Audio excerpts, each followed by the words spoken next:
Hi, and welcome back to Hot Off the Press, the show about new releases, the authors that bring them to you. I am your host, Jim Nettles, and tonight, let's see who is bringing all that stuff to stack up those to-be-read piles, and of course, to take care of all those brand new Kindles. So, Isabelle, you are up first. Hello, my name is Isabelle Hardesty. I write young adult fantasy. I have two series. One is the Delacorte Shapeshifter trilogy, which is about Jade, who's half fairy and half shifter. And my second series, which is the Destroyer Witch Chronicles. And I'm working on the last book's coming out. You can pre-order it now. It's Return to Bellefleur. The first one is The Witch of Bellefleur. So I'm happy to be here. Jenny? Hi, I'm Gini Koch. I write the Alien Catherine Kitty Cat series for dog books. I also write under a variety of other pen names and in all lengths and genres.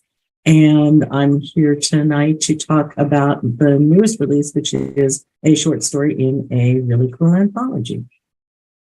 Meghan? Hi, I'm Meghan Maslow, and I write MM fantasy romance. I have 3 different series going right now. It's funny that Isabelle had mentioned a half fairy, half shifter, because my Starfig series, I have a half fairy, half dragon. And, it causes all sorts of issues. But yes, I also tend to write comic. The book I'm here for tonight, though, is in my Baltimore series, which is a PNR, paranormal, or a urban fantasy-ish series set in Baltimore, Charm City, where, as I like to say, Baltimore is many things, but forgiving isn't one of them. And it is the story of a cat shifter who happens to be a Siamese, so lots of attitude, and a Rakshasa. Amanda? Because actually, I'm an MM romance author as well, and I'm also going to be talking about a cat shifter as my main book today. I'm Amanda Meuwissen. Not at all how it looks, but that's how you see it. I primarily write PNR. Occasionally contemporary might sneak in there, or horror or something else, but mainly right now I'm between 2 series. My very high fantasy series, Tales from the Gemstone Kingdoms, which I just recently had a release last month, and then the one that released today, the 3rd book in my Moonlight Prophecies series. This one is some fan favorite characters and involves a cat shifter and a rat shifter who are an established couple. Very excited to be back to talk about this release. Happy book birthday. Thank you. And Linda? Well, first time here, and I'm excited to be here. My name's Linda Robertson Reinhardt. I'm an internationally published author and a member of Science Fiction Fantasy Writers Association. I'm an artist, a graphic artist, and a composer, registered as both a songwriter and a producer with the American Society of Composers, Authors, and Publishers, better known as ASCAP. I am a member of the Alliance of Women Film Composers, and my 6-book urban fantasy series was published by Simon & Schuster's Pocketbooks 2009 to 2013, but I'm now self-publishing. And while I would have called my new series dark urban fantasy with elements of horror and sci-fi, I've been told by early readers that it might be better described as grimdark. Ooh. Nice and cheerful. So, Isabelle, let's start talking just a little bit about what are the worlds that people are going to fall into in these new releases. This book, Return to Bellefleur, you're going to fall into South Florida, a swamp town called Bellefleur, which is a fictional town. I am from Miami, so there's a lot of reality in there with the heat, the humidity, the mosquitoes, and of course, alligators. My main character, Juliet, has a 3-legged alligator pet. So we've got witches. We also are edging into academy at the end. There is a beautiful South Florida style academy that's going to be appearing in this book. Jenny, how about you? What world are we falling into? And let's talk a little bit about the anthology as well. Okay, this is Unidentified Funny Objects 9. And I think the UFO Press skipped 1 year in there, but they're pretty much yearly. And it is science fiction and fantasy humor. Very rarely horror, and the editor is not wild about paranormal. So it makes it a little bit challenging, especially because we've stopped on this. UFO Press has decided they don't want any in-series stories. They took them for a while and now they don't want that. So I can't do an alien series short or Necropolis Enforcement Files, which is paranormal. So I had to come up with something else. So a friend of mine, I'm trying desperately to go through creatures, right, that I could use as something. And I came up with Yetis, Bigfoots, everything else. So my story in here is Sergeant Yeti, which is an absolute riff on Sergeant Bilko.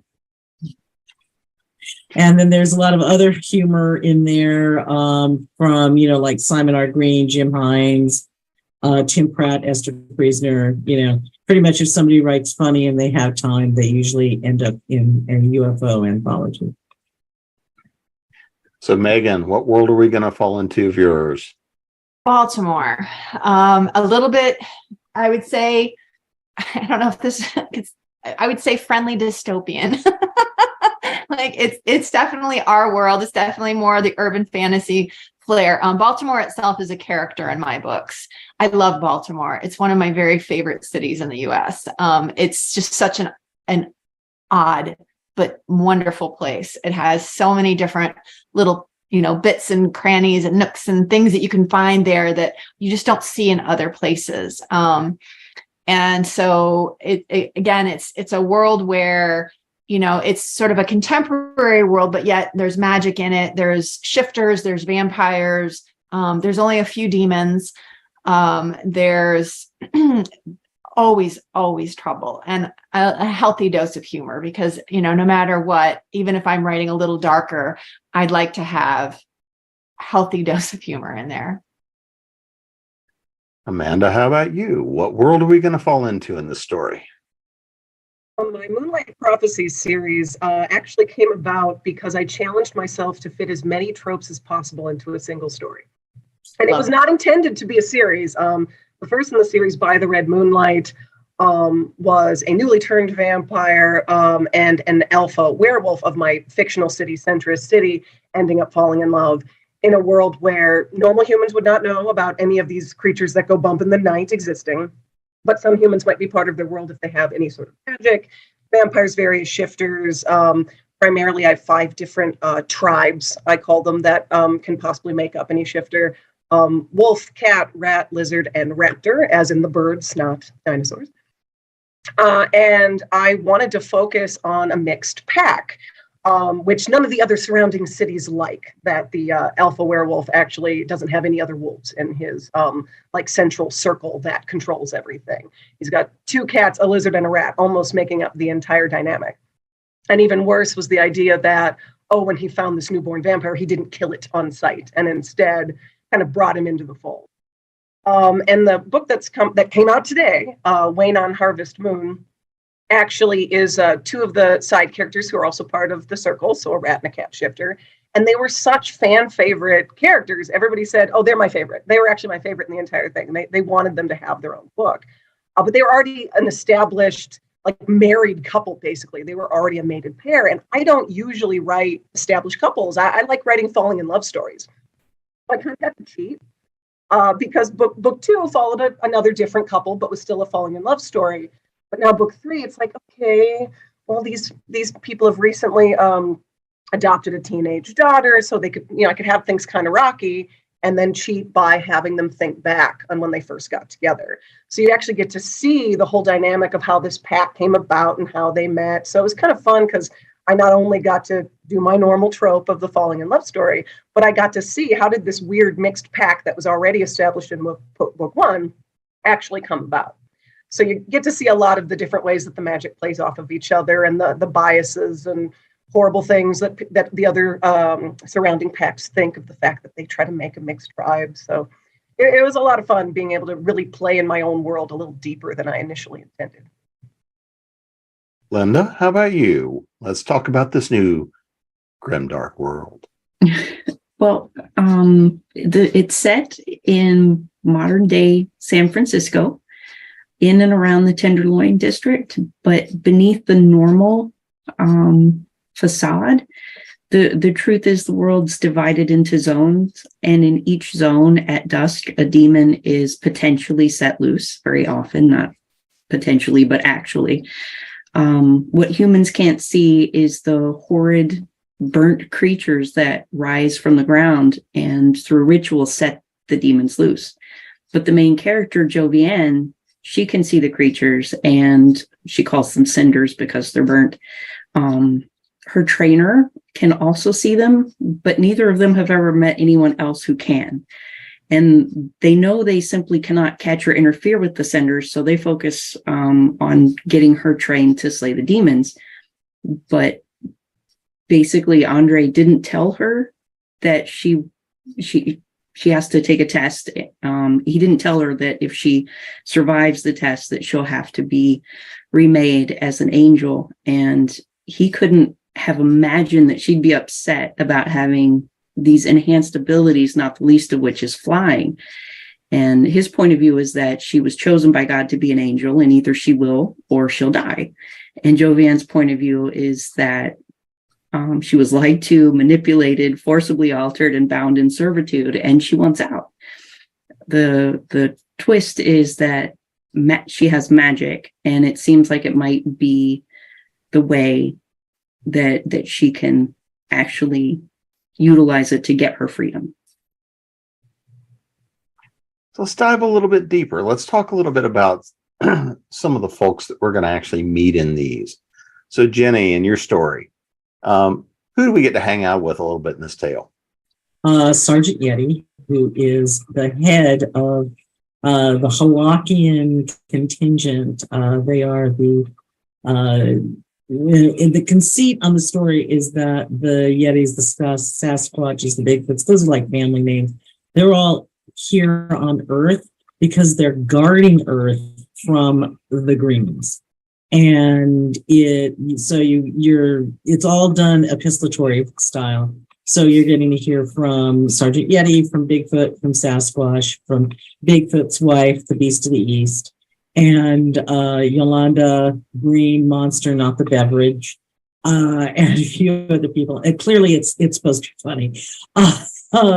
And basically, for those who are far too young to know what Sergeant Bilko was, it was originally a TV show, and then it was also a Steve Martin movie.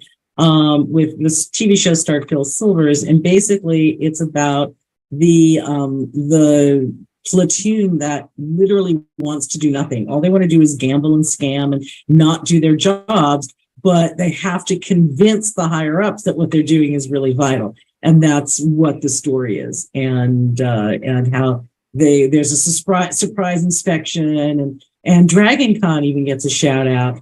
Though not officially by name, but it's really obvious. You're going to a big fan convention in Atlanta. That's the one. So you get to know the Halakians, that's their planet, and they're considered the highest, much more intelligent than humans. And at least as far as they consider, and the Greens consider that they're more intelligent than humans. So it's just a very funny, how do we stay on the cool, abundant planet and not have to work? So they have to work really hard to be able to stick around and continue not working. It takes a lot of work to be lazy. It does. It takes quite a lot. There is a massive coordinated effort they have to do. By the way, this is my new kitten, Siler, in case people are like, what is she doing with her hand? I have a kitten in a sack on my chest that I'm petting. So anyway, but it was really fun. It was very fun to do. And I was really had trouble. And then when my friend said, why don't you do something with Bigfoot? And I'm like, oh, but wait, if I make them aliens, then it's science fiction. And away I went. So yeah, that's the good part about Wookiees. So yes. Megan, who do we get to hang out with in Philadelphia? In Baltimore. I mean, Baltimore. Yes. I'm reading a book set in Philly right now, and that's where my head went. All right. So it's the second book in my series, Charm City Chronicles. And the first one is called Demons in the Details. And it tells the story of a raven shifter named Poe, because Edgar Allan Poe, and a demon named Tommy Totati, one of the few demons left in the world. So this is book 2 that's coming out, called A Cat's Chance in Hell. And it's, as I said, about a very sassy Siamese shifter who happens to work for Tommy Totati. The way that Baltimore is broken down now is into neighborhoods, giant neighborhoods, basically districts. And the people who run them are called Rogers, because I couldn't resist, because it's Mr. Rogers' neighborhood. So I had to give a little nod to Mr. Rogers there. But the different people in it, there's always different, machinations going on. And in this one, there seems to be something afoot where Tommy's love, the raven shifter Poe, is in danger.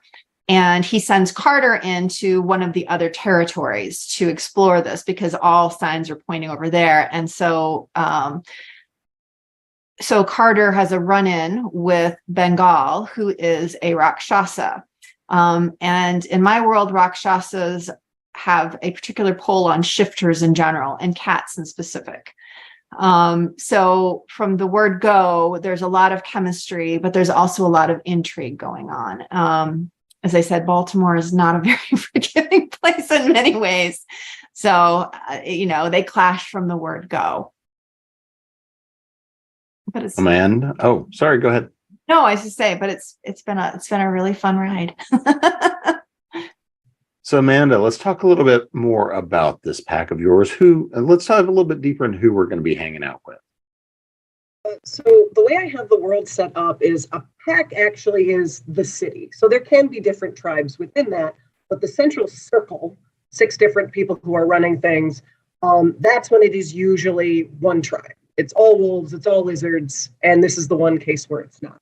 So the circle themselves, the 6 would be the alpha, the second, so like enforcer, sort of person who can be back up and is always protecting the alpha. Magister, who is in charge of any magic. Counselor, who's in charge of just making sure everybody is taken care of, all the people under the pack are taken care of and seeing to their needs. Shaman, who more on a magical side, checks with anyone who might need healing and can't go to a normal hospital, but also with keeping normal humans from finding out that they exist. And then finally, the warden, who is keeper of the peace, basically. And so these 2 that you're primarily following in this one, Preston is the rat shifter. He is the magister for the city. So he also has magic. And to make him especially rare, by having magic and being a rat shifter, he's actually what they call Rat King. So think Pied Piper. He can control rodents and summon them to him.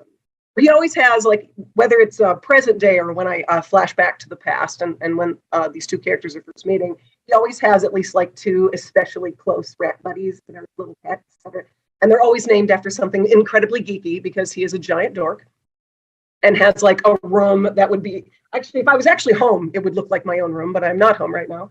Filled with anime posters and video games and all these crazy things, and has a weird fascination with decorations from all holidays, because his parents were really strict when he was young and he never got to celebrate holidays.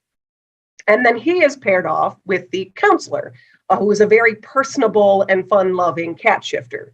He always says he's just an alley cat, but that's one of the reasons why the people loved him so much that he kind of got chosen for this role. He's an orange tabby when he actually changes, so of course a redhead. And they very much had that opposites attract dynamic.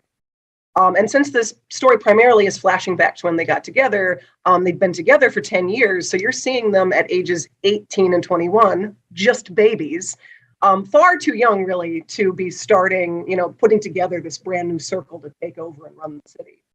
So seeing sort of the pitfalls of that, and how a bunch of kids can actually run things purely because they have this dream of proving that all the different tribes can work together. My one question that keeps coming to mind is, exactly how often does she threaten to turn him into a snack? I mean, that's just really. I know.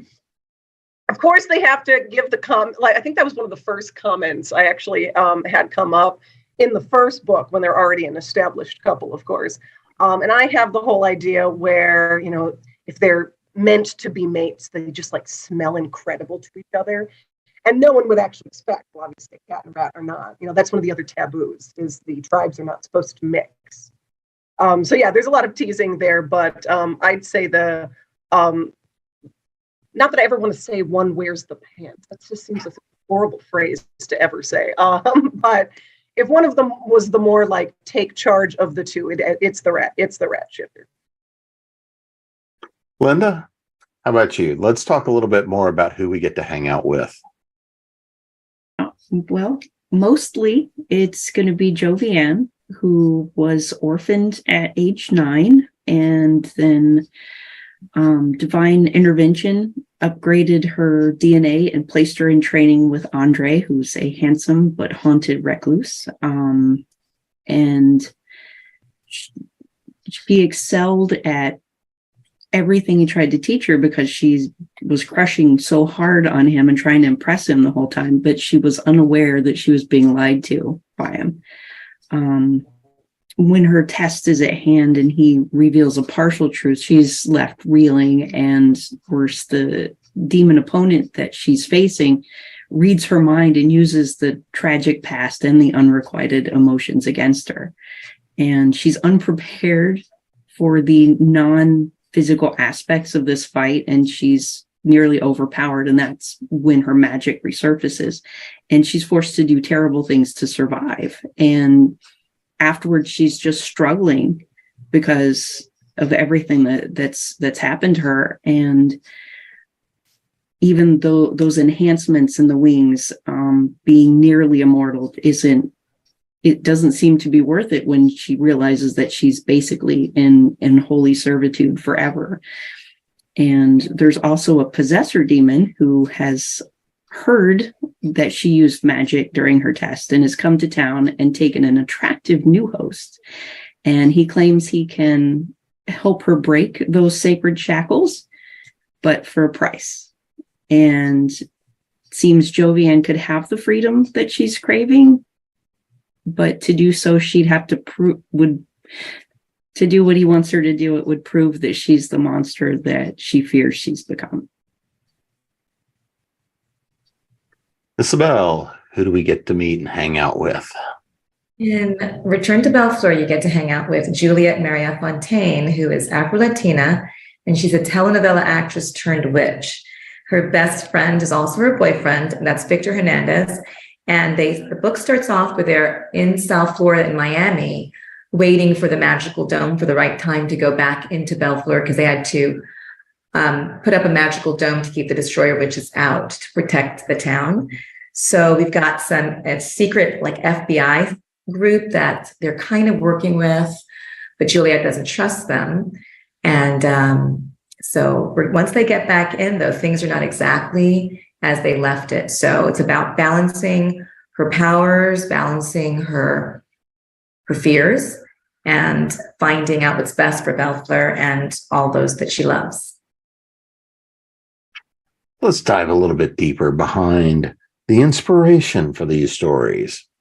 So Megan, what got you to create this series, and set it where it's at and go through the full setup? So let's talk a little bit about kind of that inspiration behind it. What pulled you to create this particular series? Well, funny enough, a friend of mine had asked me if I would consider writing a fairy tale reimagined. And, everyone always picks Beauty and the Beast, The Little Mermaid, and everything. And I love to give myself a challenge, especially in romance. I wanted to pick something that was definitely not romantic. So I ended up picking Rumpelstiltskin. And it was so much fun. But I put a big twist in it because I always felt like Rumpelstiltskin got the short end of the stick because he was the only one in the story who actually followed through, and he ends up being punished in the end. So I was like, no, I think the demon should actually, be the one to have the happily ever after. And so that's sort of what I did. And I kept ramping up, again, it goes back to the demons, bargains with the demons with the deal.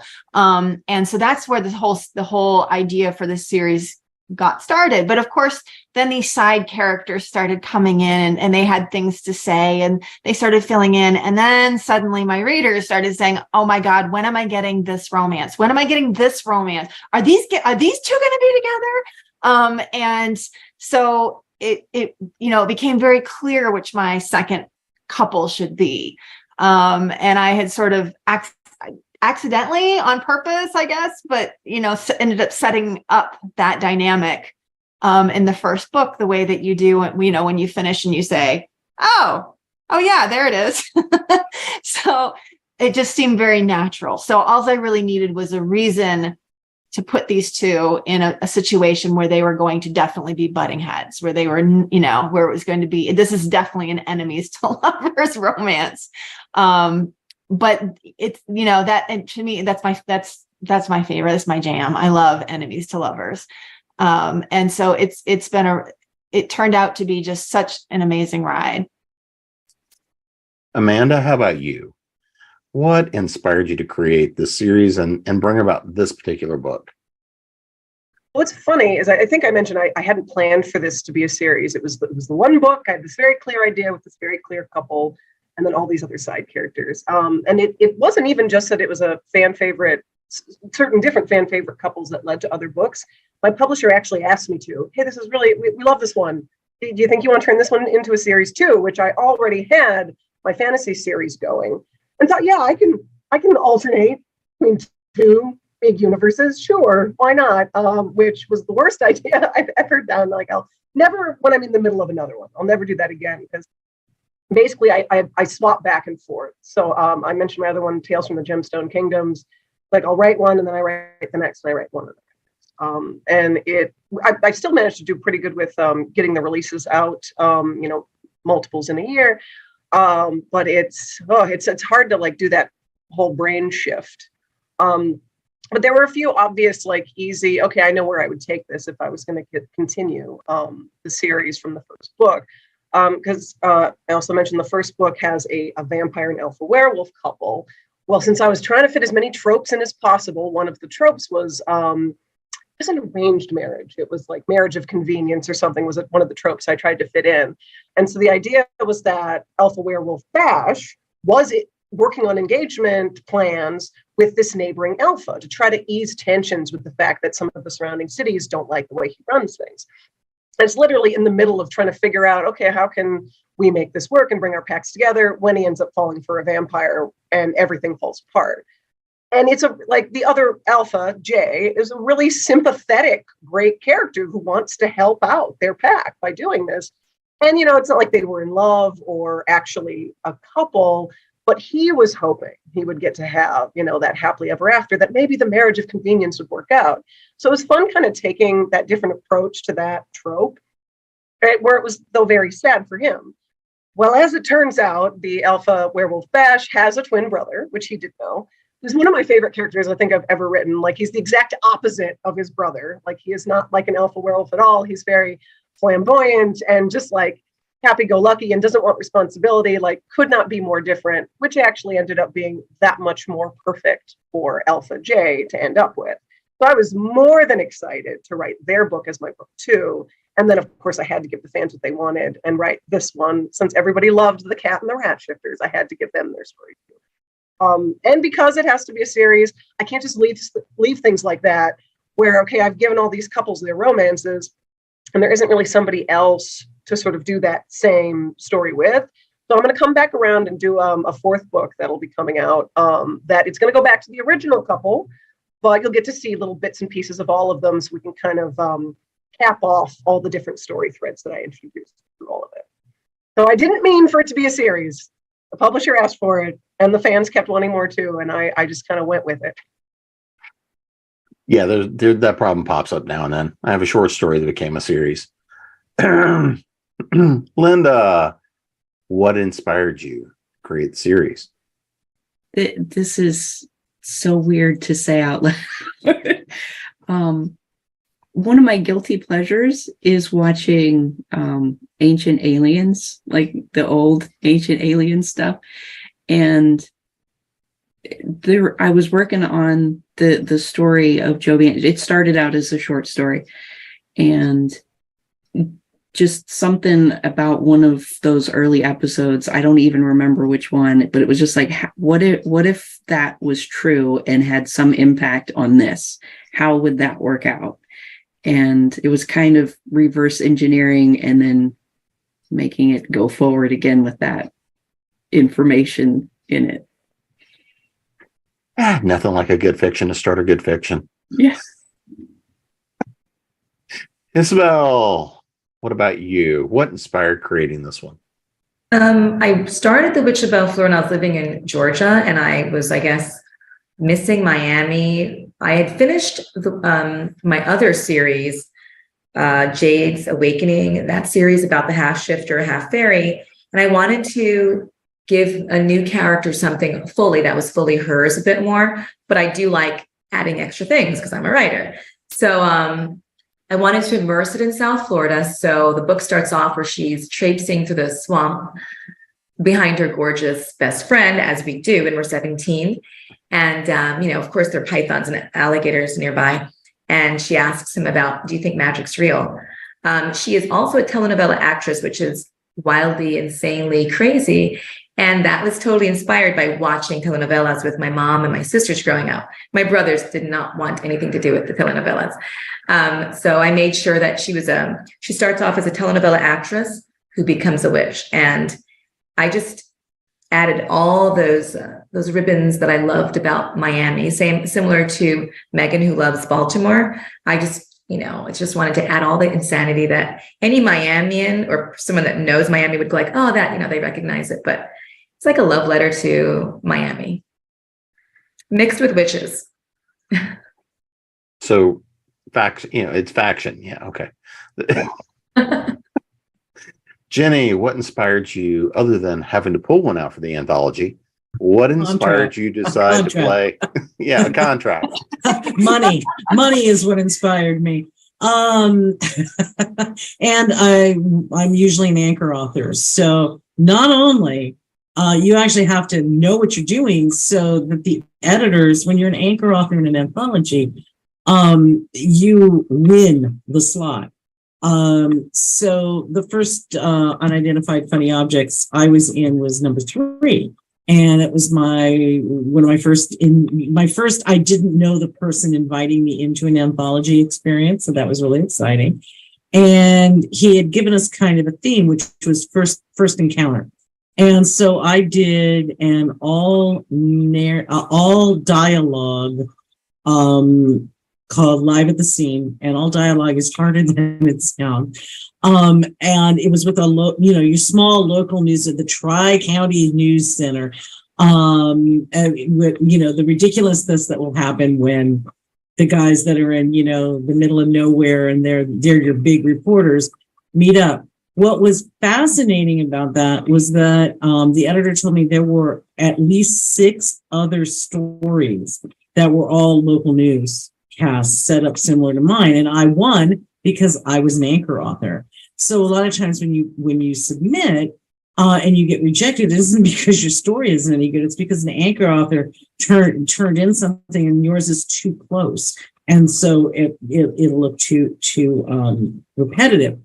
But excuse me, Seiler says that he was the inspiration for everything. He wasn't even born when I wrote this story. He's only 3 months old. But so not only do I have to come up with a standalone short story, and I'm a natural novelist, but I have to do it in time so that when the slush pile starts, they don't take 6 other Yeti stories, And like I said, the real inspiration, I suggested several things and the editor was like, nah. And I'm like, hey, could I co-write this? Because I'm co-writing with B.B. Bayless on those. It's like, no. So, like I said, my friend was like, well, what about Bigfoots? And at first I'm like, she's like, but Wookiees, right? I'm like, well, okay, but, and then my husband's like, but it doesn't have to be Wookiees. It could be, and we could toss that around. And that's when I realized if I set it up so that they're here, and the reason they're getting caught on camera and everything is because they're playing around. They're here for a job that does not actually need doing, but they don't want to leave because it's a really cushy post. And then my brain went, hey, Sergeant Bilko. And I went, oh, okay. So that's where all that came from. But it starts with, oh, I have a contract. Let me be creative. So, Amanda, I'm going to start with you on this one. Without being spoilery, what is your favorite scene from the book? What's the one thing that you're just like, oh yeah, when somebody gets to this, they're going to love this? I don't think it'll be spoilery for me to describe this one. There was every once in a while I'll do sometimes like prompt a month things where it's like I'll just take a prompt and I do a little short, not something I'm ever planning to publish, but just to kind of get the wheels going and, you know, extend my creative juices and stuff. And I'll always set them aside and save them just in case I might take like a snippet from one to make a larger story or just use that as a scene. And I don't remember what this one was from, but I had this little short thing where it was one person was really unhappy for some reason, and the other was trying to cheer them up by destroying a place that belonged to the person they were upset with. So it's like, oh no, we've knocked over this vase. Oh no, I've thrown something into that china cabinet. And he's like chasing each other around trying to prevent this from happening, but actually causing more destruction. And that's what sort of breaks the ice in a way and like eases the tension of the moment. And I had so much fun using that scene for these characters. Like this is once it's flashed back to when they're first kind of hooking up and getting together. And it was just so perfect for them because by flashing back, I actually get to do Preston, the rat shifter. I get to do his coming out story to his parents who were, you know, very, very strict, expecting him to follow us. You know, he's going to find a nice rat girl someday and have babies. That's what you do. And it's, you know, the moment when he's finally come out to his parents and just kind of left in a rage and is panicking over, did I really just do that? Has this actually just happened? And he's from a very wealthy family and they end up in like the guest house. And that's how Mr. Alley Cat helps him kind of through it and process it, is they just trash the place. And I just had so much fun writing that because anything like that's always very cathartic. Like I always love discussing and talking about coming out stories with, you know, my fellow queer authors and readers and stuff. And like, I don't get to write that enough. I feel like I don't tend to do that as much, except for my one, like YA title. I don't go there as often. So it was just really rewarding to write that, but especially in that fun, like cathartic destruction scene. How about you, Linda? What's kind of the one scene in here that you really love? You speaks to you, fun, whatever you want to go with. Well, to not be spoilery, I have to go early, and that if I had to pick one, it's the actual bit of Jovian's test where she's facing that demon. There's so much that I put her through, and yeah, I may be a terrible person for all the things that I put her through in that test. But in the original short story, after the test was the end, and it was the writing that was a test for me to see, you know, could I just have a tragedy? Could I just kill this character? And I threw everything at her and she didn't want to die. She kept coming back with things that I didn't expect in that first draft. And there's visual stuff that's just so cool to me. Like the demon throws her up in the air. She doesn't have wings at this point, but he throws her up in the air and she's called all these crows in to help her. And she's like flying upwards in the air. And I can just see her hair like going down like this. And these crows, their wings and their talons going through it and stuff. It's very visceral in the things that I make happen to her. And it's very visual in how I see it cinematically in my head. So that's got to be my favorite. Isabelle? One of my favorite scenes, I can't really talk about it because it's a spoiler. So I'll go to another scene. It's when the teen witches see their school that is a magical school on this island off Bellefleur, and their reactions. And they, of course, they make some comments, kind of Hogwarts jokes, but how it's so steeped in South Florida, Caribbean decor that I put my the Bellefleur stamp on it. So it doesn't have any floating candles or any of that stuff, but it definitely makes the kids, their breath is taken away. They gasp. It's beautiful. It's ornate, but done in a Bellefleur kind of Miami way, which I love. I got to ask, is there a highlight court anywhere on the? No. Jenny, what about you? Is there a favorite scene or spot in the story? I have a lot, mostly because I'm like, it's working. So that was nice. I think everybody, when people get there and they're like, oh my God, they're going to Dragon Con. I think that'll be fun for readers. And I like my ending. I think it's a good ending. So that's obviously a total spoiler alert, so I'm not going to tell you what it is. But the difference is in a short story, you better like every darn line because you only have so much. But I really enjoyed the depth of the characters. I could go back and revisit them. I don't actually plan to, but I really enjoyed them. And in correspondence was able to make them all three-dimensional, which is one of the goals. So like I said, I think the getting it set over in Atlanta for part of it was kind of fun. It was fun for me, and I think it'll be fun for readers. Megan? So all of my stories, I have the same narrator who's actually a very dear friend of mine, and he gets me. And so when I'm writing, I always hear the voices he does. It's like I know what he's going to do before he does them. And so when I wrote the Rakshasa character, I wrote him with a Shere Khan lilt to him. He's very arrogant, and the way that his voice lingers. And so one of my favorite scenes that's not spoiler at least, is when he has humiliated the Siamese shifter. I mean, it was a pretty bad burn, and the Siamese shifter is feeling pretty terrible at that moment, and has sort of fled the scene, you could say, and has gone to a different part of the place that they're exploring. And when the Rakshasa comes up, he ends up coming toward him and he falls through the floor. And it's not a very nice fall. He goes right through the ceiling. It's in an abandoned house. And, he covered in plaster dust. It's an old house. So he's just a mess. And he's a very refined individual. And he suddenly got plaster on his, eyelashes and on his hair. And he's, he's sort of spread out on the floor there. And the cat shifter is just kind of looking down at him. And of course asks him if he's okay, which he is. And he says something, like decidedly. And so then the cat shifter just starts laughing. And it's this great moment between them because it's the great leveler, which you kind of need in a romance where one person has a lot more power than the other. And it was such a great moment between them because it really did level that playing field.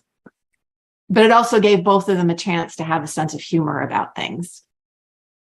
They had turned a heavy moment, I guess, into a lighter moment. You got to have the light and the romance. Definitely. You have to have both.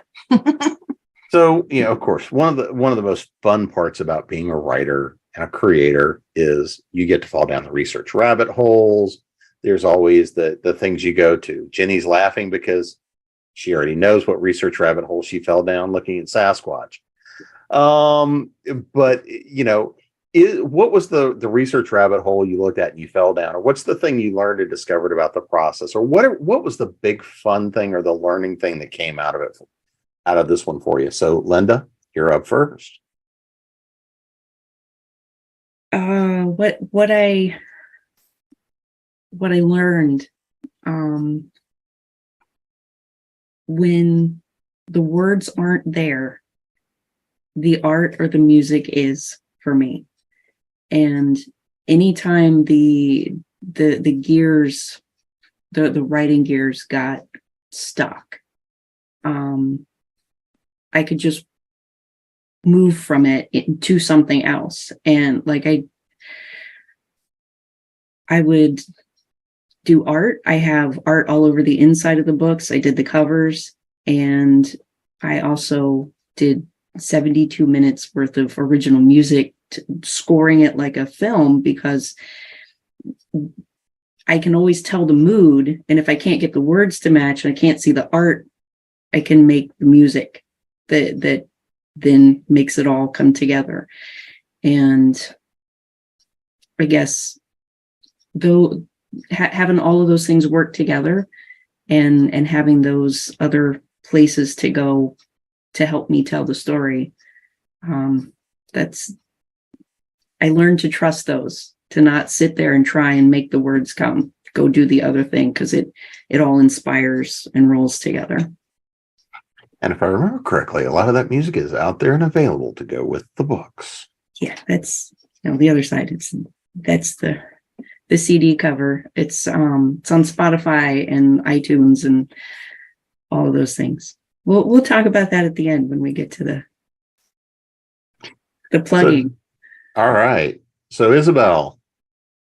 I actually did go down the rabbit hole a little bit, which was pretty fun. And I discovered this botanist in the Everglades Park Recreation.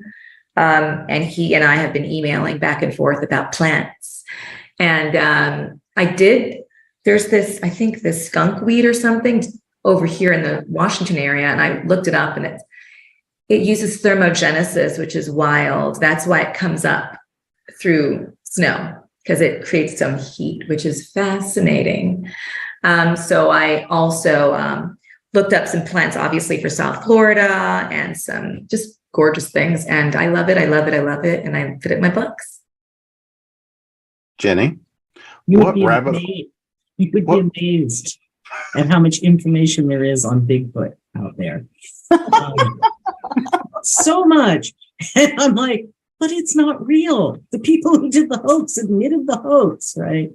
But there's a lot out there. And so for mankind, right? And so I was able to use some of that as well in, what are the name of the clans? There's a Bigfoot clan, there's a Sasquatch clan, there's the Yeti clan, there's other clans. Which ones are they? Because I wanted to call them out by name, and there's just so many. It was amazing to me how much research. I almost went, there's a Bigfoot museum in Tennessee, and I think it's between Chattanooga and Atlanta. And I almost went to it, and I decided I don't need to go that deep down the rabbit hole. I can just read everything out there on 1,000,001 Sasquatch, Bigfoot, and Yeti websites. So one of the things that I thought that was really interesting is that everybody, their belief, okay, people, we make fun of it and we joke about it, but there's a giant swath of the population that honestly believes they're out there, even though the people who did the hoax explain the hoax and how they did the hoax. People like, no, I've seen a Bigfoot. I'm like, okay, sure you have. Pat them on the head. But it made it interesting because you could toss in the feeling. It helped me to be able to say, okay, yeah, they're real. They're aliens. And that's why they're here. They're here to protect us. And then it fell in with the belief without a problem. And I could lean way in on all the stereotypes because, hey, they're real. So, but it was the how many websites rabbit hole was very interesting. Megan, what rabbit hole did you fall down? Okay, well, let me just say to Ginny first. When I was in college, I took a cult archaeology class, and one whole section was Bigfoot and why it could not exist. Yeah, no, I mean, there's just no way. Fascinating stuff. Yeah. So I can't actually tell you the big rabbit hole I fell down because it's a huge spoiler for the book. But I will say that one of my other rabbit holes that I went down for quite a bit was the Mughal Empire, and looking at that and in the years, and when colonial influence started in India and how they ended, where that ended with the Mughal Empire and what was going on in southern India. And then I ended up researching things like the difference between southern Indian foods and northern Indian foods, because I can't stand to get, I can't stand to get things wrong. It's funny. When we write fantasy, like straight up fantasy, you get to make up your whole world. But when you put a real city, even though you have these made up characters, even though, they have magic or whatever, they're just details I can't stand to get wrong. So like he's South Indian, so he's going to have a preference for Southern, like Rakshasas come from India. And so it was then trying to figure out, well, what does his diet actually look like? And so I know that in Goa, that's where vinegar came into the food. So the vindaloo, and I know that in South India, it's more the coconuts and so it's just things like that you get caught up in, and you look up from your research and you're like, oh, it's been like 4 hours. And then you put your one line, he ate coconut chutney, Yes. kind of thing. You're like, oh my gosh. I had many, many of those. And I also had my editors come back and with some of this one's a particularly kinky book. And so I had some of my editors come back and say, I had to look up a few words this time. So it was like, it was quite there's lots of rabbit holes there that I was exploring for this one. So in other words, what you're saying is you're going to have to come with a dictionary and a recipe book in the back. Apparently, yes. All right, Amanda, what rabbit hole did you trip and fall down? Since this is primarily set, it's supposed to be a decade in the past. And really the first book would have been happening in 2020, not our 2020, that universe is 2020. Since I was going back, I'm like, okay, so 2010, the most pop culture things are still going to be our universe, the way I was working things out, because a lot of my characters are like huge geeks, because I'm a huge geek and it's fun fitting in some of the references. I had to be careful. I'm like, I can't make a reference to something that didn't exist yet. I got to look back to 2010. What were the things that were popular at the time? Particularly when Cat Shifter Luke first enters Preston's room and discovers that this snooty rat from a rich family is an utter dork with just every anime poster and video game and all these things. I'm like, okay, which anime was really popular at that time? And so I had to research so hard into looking at okay, which one and which ones were popular and which video game, what would his computer rig look like? Which I always turn to my husband for that because he's a network engineer, little things like that. But the most fun I had about it was my editor so many times would comment, I thought for sure you were wrong this time. There's no way that could have existed in 2010, but it did. It was so many little things where they tried to fact check me. And it's what you learn from going down that rabbit hole is 10 years ago is a very long time and not a very long time at all. So it was a lot of fun, actually, and kind of inspired me to want to go back and look at some of the geeky things I loved from, now 12 years ago. So yeah, it was a fun rabbit hole. Well, guys, we have loaded up everybody's to-be-read piles. And again, we've got a lot of people out there with those brand new Kindles. So there's a lot of reading to be done. But before we get out of here, let's make sure everybody knows where to find you guys and all the books. So because somebody left me in charge, I have no idea who that was. Isabelle, you're up first. Hello, everybody. Please pre-order Return to Bellefleur, and it comes out January 11th, 2023, which of course is 11123. And you can find me on Instagram at I am Isabelle Hardesty and on my website at isabellehardesty.com. Jenny? You can find me at my website, ginikoch.com. I'm on Facebook as me, author of the Alien Catherine Kitty Cat series, and Gini Koch, author, Hairspray and Rock and Roll. I'm also on Twitter. I'm on Pinterest. It looks like I'm on Instagram, but I'm still not really on Instagram. And I get new followers every day, and I wish they'd stop because I post nothing. Unidentified Funny Objects 9 is available wherever fine books are sold, and you can usually easiest to order from Amazon. Because I always forget this, please remember that the best thing that you can do for authors after buying our books is to review our books, particularly on Amazon. And I can't speak for anybody else, but I don't care what rating you give me as long as you give me a review. Because Amazon doesn't count stars, it counts the number of. So if you love an author, if you like an author, please give them reviews. They don't have to be brilliant works of genius. They just have to be up there because it helps us dramatically. Meghan? So I am on Facebook, Instagram, Twitter, under Meghan Maslow, and it's meghanmaslow.com is my website. And Cat's Chance in Hell comes out on December 29th. And so, pre-order, yay, from the website, but I'm all over, particularly Facebook. I have a Facebook group that's Maslow's Mischief, Magic, and Murder. And, I have my author page, I have my personal page, and I do Insta quite a bit. Twitter, especially these days, so much, but Insta, I'm there. Amanda? Easiest way to find any of my books is just using my name, Amanda Meuwissen, because I am the only one.